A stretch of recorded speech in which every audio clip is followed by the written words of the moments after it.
যোৰহাট চিকিৎসা মহাবিদ্যালয় আৰু চিকিৎসালয়ৰ আজি 16 সংখ্যক প্ৰতিষ্ঠা দিৱস উদযাপন কৰা হয়।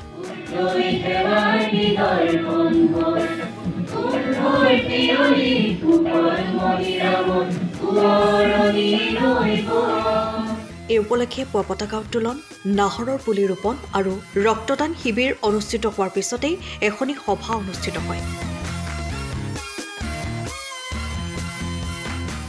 সভাত যোৰহাট চিকিৎসা মহাবিদ্যালয় আৰু চিকিৎসালয়ৰ অধ্যক্ষ তথা মুখ্য অধীক্ষক ডাক্তৰ সৌৰভ বৰকটকীয়ে মহাবিদ্যালয়খনৰ সফলতাৰ খতিয়ান দাঙি ধৰে। সভাত বিধায়কদ্বয় হিতেন্দ্ৰনাথ গোস্বামী, ৰূপজ্যোতি কুৰ্মী, জিলায়ুক্ত জয়শিৱানীকে প্ৰমুখ কৰি অনেক গণ্যমান্য ব্যক্তি উপস্থিত থাকে। এই সভাতে মহাবিদ্যালয়খনৰ কৃতি ছাত্ৰ ছাত্ৰীক বঁটা প্ৰদান কৰাৰ লগতে কেইবাগৰাকীও বিশিষ্ট ব্যক্তিক সম্বৰ্ধনা জনোৱা হয়। আজি আমাৰ যোৰহাট চিকিৎসা মহাবিদ্যালয়ৰ আপোনাৰ 16 ফাউণ্ডেশ্যন ডে বিভিন্ন কাৰ্যসূচী হাতত লোৱা হৈছে। ৰাতিপুৱা ভাগত আমাৰ পতাকা উত্তোলন কৰা হ'ল, আমাৰ অধ্যক্ষ মহোদয় কৰিলে। তাৰপিছত আমি আজি এটা ৰক্তদান শিবিৰ আয়োজন কৰা হৈছে। ৰক্তদান চলি আছে। আমাৰ ছাত্ৰ ছাত্ৰীসকল আৰু আমাৰ যিখিনি আমাৰ আপোনাৰ কৰ্মচাৰী আছে তেখেতলোকে তাত যোগদান কৰিছে। তাৰপিছত আমাৰ এটা নাহৰৰ পুলি ৰোৱা এটা প্ৰগ্ৰেম আছিলে, সেইটো হৈ গৈছে ইতিমধ্যে। আৰু এতিয়া আমাৰ বৰ্তমান চলি আছে জেনেৰেল বডি মিটিং। এই মিটিঙত ধৰি লওক আপোনাৰ গোটেই যোৱা বছৰটো যিখিনি আমাৰ মানে যিখিনি কাম হ'ল ইয়াত যোৰহাট চিকিৎসা মহাবিদ্যালয়ৰ এটা আমাৰ অধ্যক্ষ মহোদয় তাৰ এটা আপোনাৰ দিলে, বিৱৰণ এটা দিলে গোটেইখিনি।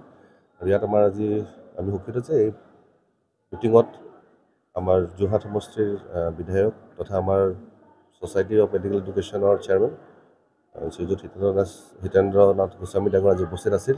তেখেতৰ লগতে আমাৰ মৰিয়নি সমষ্টিৰো বিধায়ক শ্ৰীযুত ৰূপজ্যোতি কুৰ্মীদেৱ তেখেত উপস্থিত আছিল।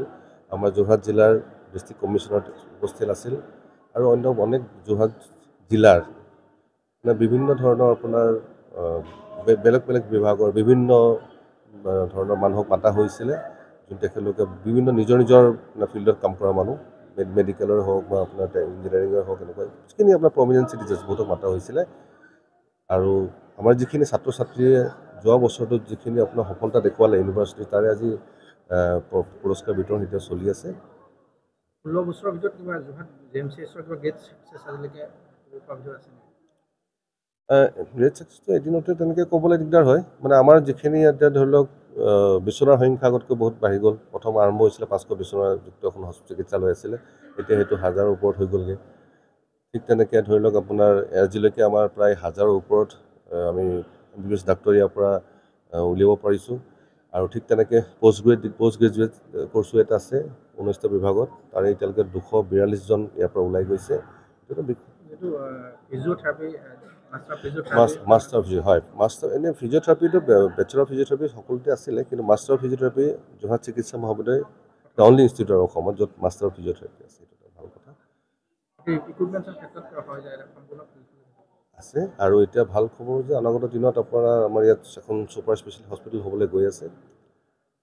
সেইখন হোৱাৰ লগে লগে 6টা বিভাগ থাকিব তাত, কাৰ্ডিঅ'লজি, কাৰ্ডিঅ'থৰাচিক চাৰ্জাৰী, ইউৰ'লজি, নেফ্ৰলজি, তাৰপিছত আপোনাৰ নিউৰ'লজি আৰু নিউৰ' চাৰ্জাৰী। এই 6টা বিভাগ যেতিয়া হ'ব, মই ভাবোঁ ইয়াৰ যোৰহাট বা দাঁতিকাষৰীয়া অঞ্চলৰ মানুহৰ বহুত সুবিধা হ'ব। কাৰণ কিছুমান ক্ষেত্ৰত যিবিলাক বিভাগে নাই, কেতিয়াবা ডিব্ৰুগড় বা গুৱাহাটীত যাবলগীয়া হয়, সেইকেইটা বিভাগ হ'লে ইয়াত এই সমস্যাটো সমাধান হ'ব বুলি ভাবোঁ। সময়ৰ খবৰ সময়ত পাবলৈ ফ'ল' কৰক টাইম অফ আছাম।